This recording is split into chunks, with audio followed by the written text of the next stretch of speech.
Morning students. In the previous video we have studied about the classification based on occurrence. So in that we have studied about natural resources, and now we will continue with man-made resources. So resources created by human beings to satisfy their needs are known as man-made resources that are created by human beings. Examples we have so many examples. You can see roads around there, hospitals are there, schools are there, machinery is there. You can see that these resources are essential for us, but they are also developed from natural resources. So how is it possible to develop a resource by human being? Human being can create a resource only when human being has some natural resources.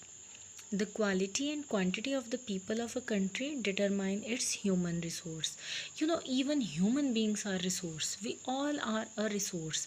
But the quality and quantity is very important for us to become a resource. Healthy and well educated people contribute to their respective societies in positive way.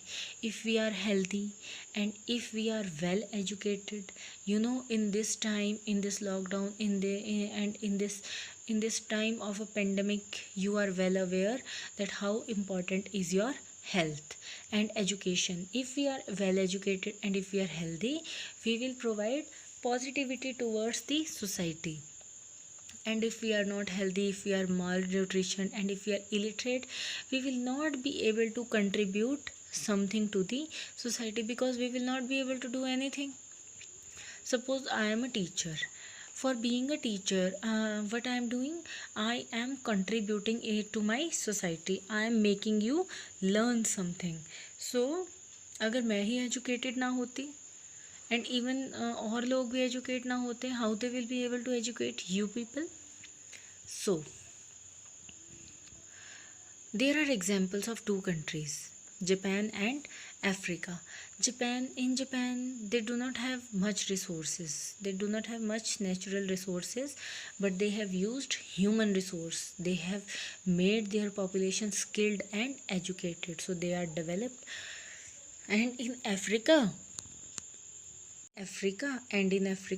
they have rich resources. They have rich natural resources, but their population is not skilled, their population is not educated, their population is not healthy. That's why they are lagging behind. Now, classification based on the development of resource. So this is very important. This is divided into two: potential and actual resource. So what are potential resources? Those resources we can estimate that they are there, but we have not found them clearly. We can guess that that beneath Himalayas, that under Himalayas, there could be a huge treasure of petroleum. We can guess, but we have not seen that actually. That's why they are known as potential resources. And what are actual resource? We know about them. We clearly know about them. Their quality, their quantity is known to us. For example, you can see Saudi Arabia. Oil reserves are there and we all are well aware of them. Now, sustainable development and conservation. In the time you are living, the main question is about sustainable development and conservation of resources, conservation of energy, conservation of forest, conservation of wildlife, soil.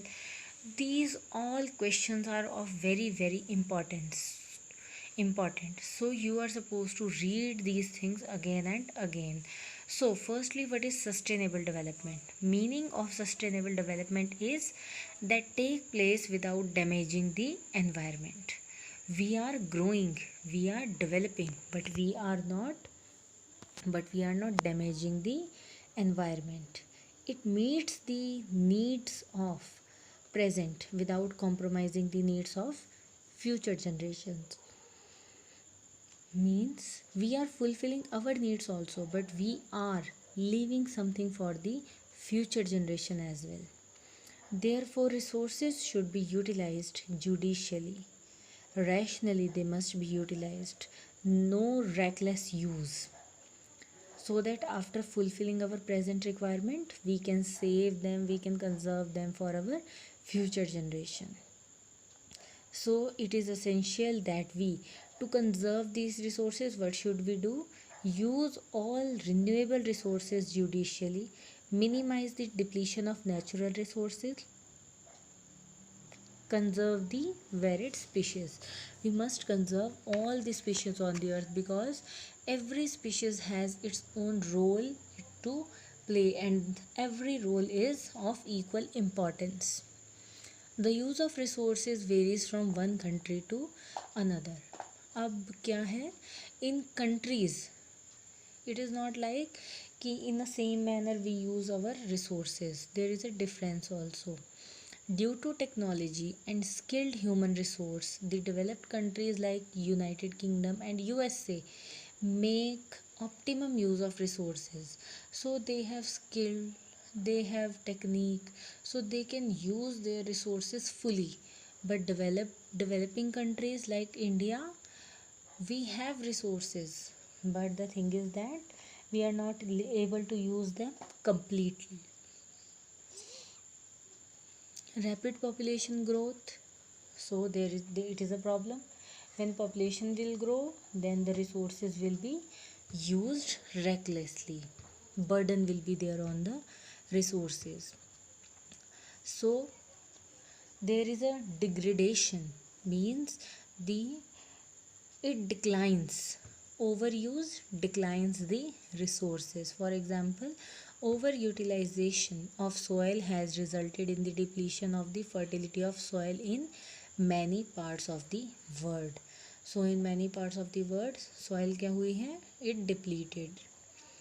Thus there is an urgent need to maintain a balance between population, resource planning, and conservation. It is not like that we will stop using resources, but proper planning is required. As we all know, we have a high population, so we must plan our resources like the situation we are facing. Conservation, very important. What is the meaning of conservation? It means sustainable and optimum utilization of resources. Means we should sustain them and we should rationally use them. जितनी ज़रूरत है उतना ही. We must realize that nature and its resources are not only ours. They are not only ours. We are not the owner of them. We are just using them with the time. And then we will go and others are going to use them. So they also belong to the future generation that is about to come. So what we should do, we should follow 5 R's. R, alphabet R: reduce, reuse, recycle, refuse, and rethink. Means reduce our needs or greeds, reuse again and again we should use, recycle if that is of no use then we should recycle that, refuse to use, then rethink, thinking again and again. So that is the thing, we should use them according to our need, not to our greed, because greed can never be fulfilled. Now these keywords are very very important. Now let's begin with the exercise. Future generations will depend on solar energy because it is inexhaustible resource. Inexhaustible is the correct answer.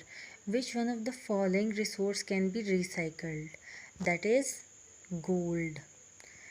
All the abiotic resources include non-living things. Available resources which are not being tapped fully for the time being are called potential resources. Which one does not promote conservation of resources? That is, use as much resources as required. Now these fill in the blanks. Number 1. The answer is resources. Can be used again and again after processing. Number 2. The answer is natural and Man-made. You can read the question and then put the answer in that. With the advancement of technology, availability of capital and skilled labor are necessary for resource utilization. Developed countries are economically self-sufficient and technically advanced. The potential resources need a detailed survey for estimating their quantity and quality. Now, we are supposed to write a technical term. Any material which is used to satisfy human needs, that is the resource.